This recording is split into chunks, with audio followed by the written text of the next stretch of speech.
그리고요, 이제 다음 차트로 한번 보겠습니다. 최우선 변제권은요, 이게 특별법상 지위인데, 가장 먼저 주겠다 이거예요. 가장 먼저. 길거리에 나앉지 않을 정도로 가장 먼저 주겠다.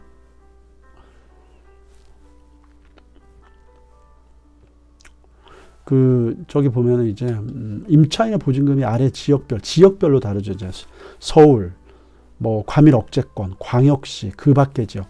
서울 같은 경우는, 6,500만원 이하. 그 다음에 이제 과밀 억제권, 서울특별시를 제한, 서울특별시도 어차피 과밀 억제권이기 때문에 서울특별시를 제한다는 말이겠죠. 서울특별시 6,500, 과밀 억제권 5,500 이하.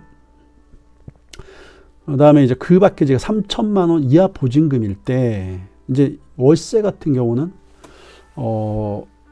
보증금, 예를 들어서 이제 보증금 플러스 월세 곱하기 100이죠. 예를 들어서 보증금이 1,000만 원이다. 월세가 이제 100만 원이다. 그러면 이제 보증금이 이제 1,000만 원이고 월세가 30만 원이다 이러면 30만 원 곱하기 100 하면 이제 3,000이잖아요. 3,000만 원. 그러면 기보증금 1,000만 원 플러스 차임 환산액 3,000만 원을 더해서 4,000만 원. 이게 이제 보증금 합산 금액이 된다는 거죠. 그리고 이제 이걸 받으려면 대항 요건을 갖춰야 되는 거예요. 전입신고 플러스 물건 인도. 그리고 이제 여기 보면 상가 같은 경우는 조금 낮아요. 상가는 이제 사업자 등록을 해야 된다는 거죠. 주택을 전입신고해야 한다면 상가는 사업자 등록. 어디 가세요? 세무서 이제 부가세 1층 민원실에 가서 보통 하면 되죠. 그리고 이제 요즘에는 전자정부가 잘 돼 있어서 특별히 수리를 요하는 영업신고라든지 그 다음에 이제 수리가 필요한 이제 등록이라든지 인가라든지 허가라든지 특허라든지 면허라든지 이런 게 아니면 다 온라인으로 됩니다. 또 그리고 보니까 이제 거의 가서 해야 된다는 얘기네.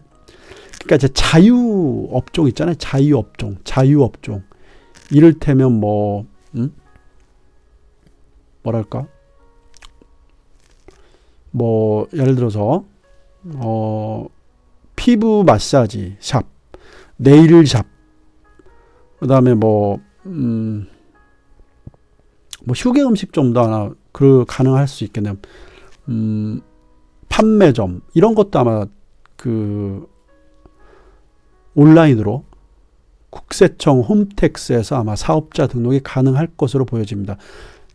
단 임대차 계약서와 도면 필요한 서류들을 파일 첨부를 해서 그런 것들을 이제 첨부했을 때 아마 이제 온라인으로도 국세청 홈택스에서도 이제 사업자 등록이 가능할 것으로 보여집니다.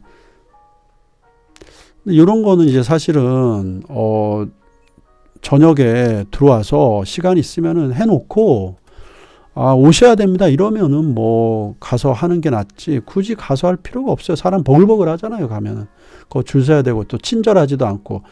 왜냐하면 이제 근데 이게 사업자 등록의 이제 법적 성격은 내가 봤을 때 물론 이제 이거 성격은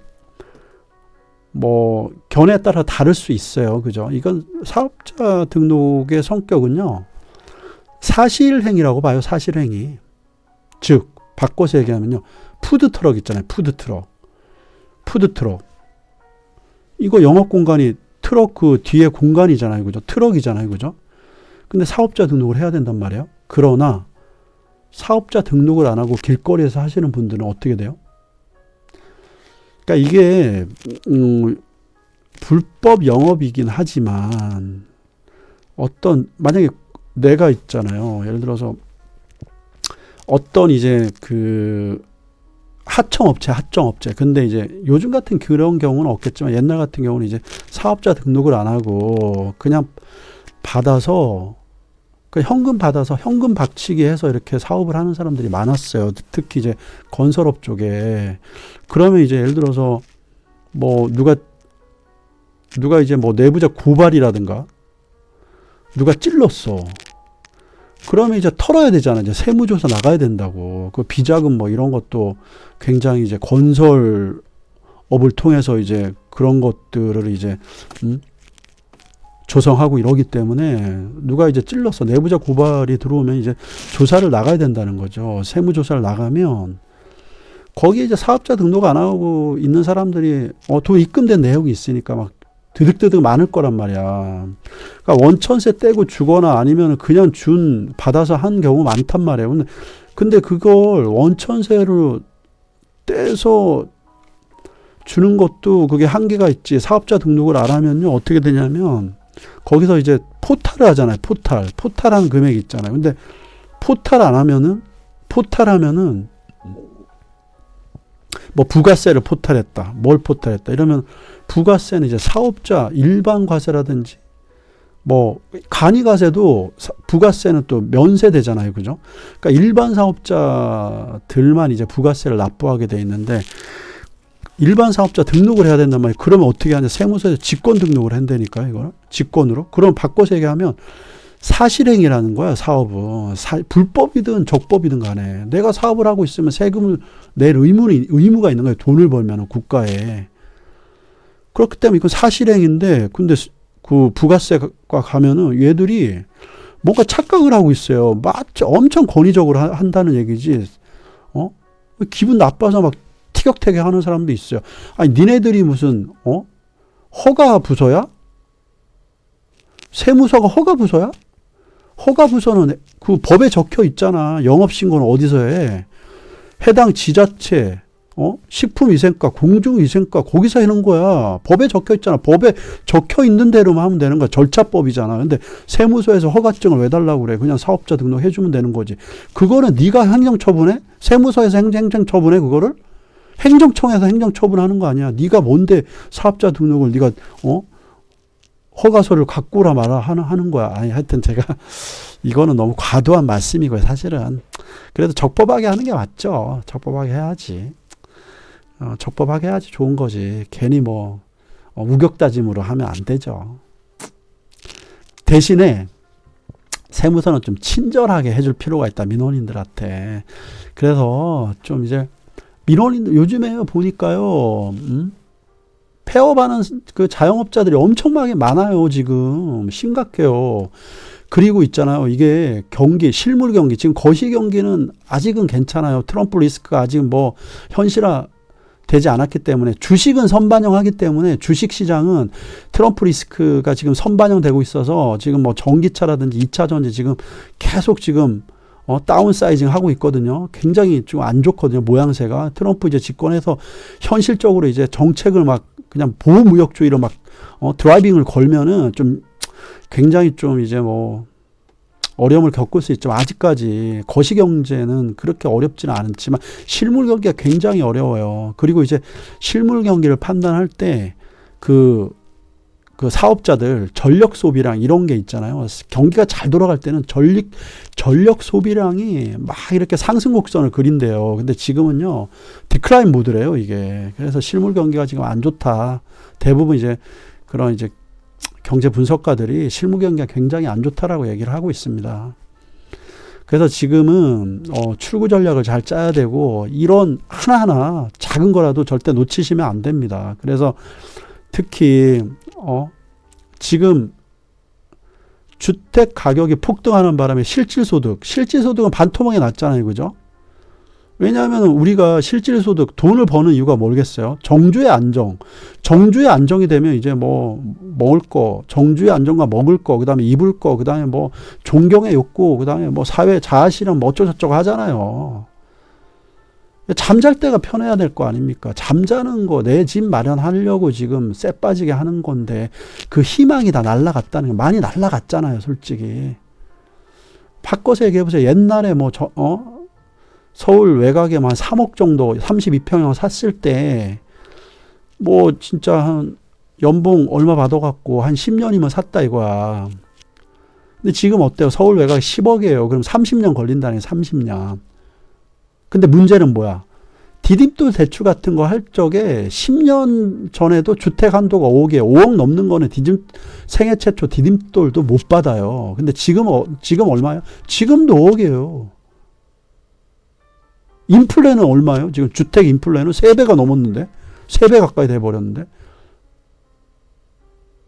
그럼 어떻게 실질소득은 3분의 1로 줄어들었는데 그걸 주택만 가지고 편향적으로 밸류에이션 할 수가 없으니까 한 절반 추락했다고 말씀을 드리는 거. 주택만 보면 주택만을 보고 피셔 효과로 실질 소득을 산정하면 3분의 1이에요. 3분의 1. 그만큼 지금 마켓이 녹록치 않기 때문에 이런 기본과 원칙을 놓치면은 투자잖아요. 집 사는 것도 투자잖아요. 미래에 대한 투자잖아요. 절대 성공하실 수가 없습니다. 주택은 전입신고, 상가는 사업자 등록이죠. 그리고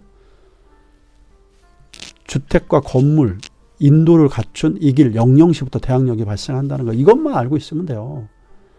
그리고 이제 지역에 따라서 최우선 변제금 제일 먼저 받고 빠지는 최우선 변제금은 사실은 최라고 하기에는 좀 그렇네요. 왜냐하면 경비가 먼저 나가니까.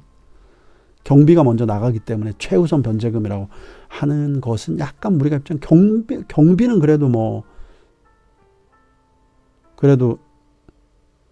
거기에서 노동을 한 사람들의 대가니까 그건 좀 양해를 해줘야 된다고 생각을 하고 있습니다. 근데 사실은요, 그게 이제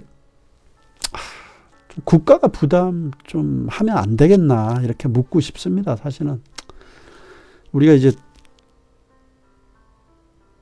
소외된 계층, 사회적 약자들을 위해서 사실은 최우선 변제금까지 없으면 나가서 길거리에 나가야 되잖아요.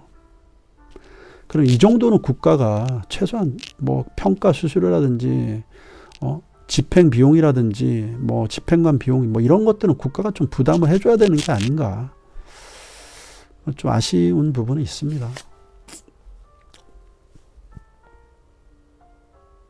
그리고 또 여기서 하나 또 놓친 게 있는데 이게 보면은 이게 이제 인플레나 이런 거에 따라서 이 최우선 변제 그 보증금액 범위가 계속 올라가겠죠.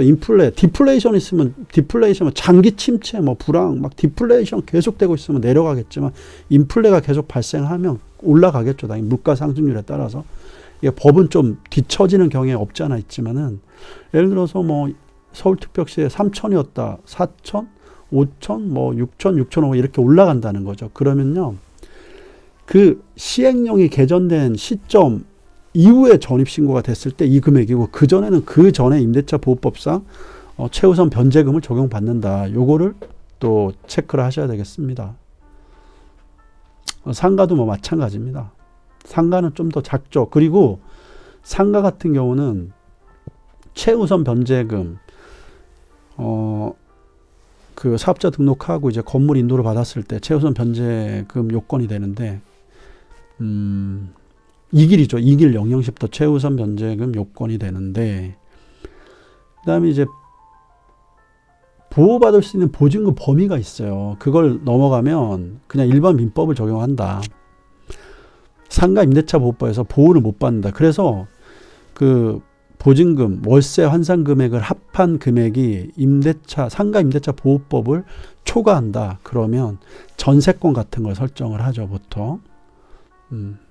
아니 근저당권 설정하든죠.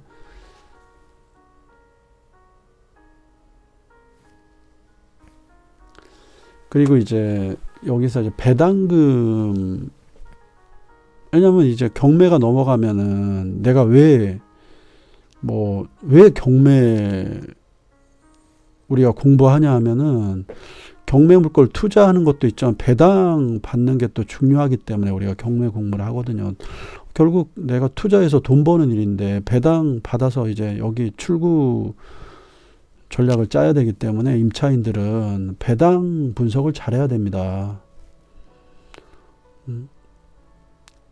그러니까 만약에 이제 예를 들어서 전세 귀한 게 전세가 나왔네. 월세 안 내도 되네.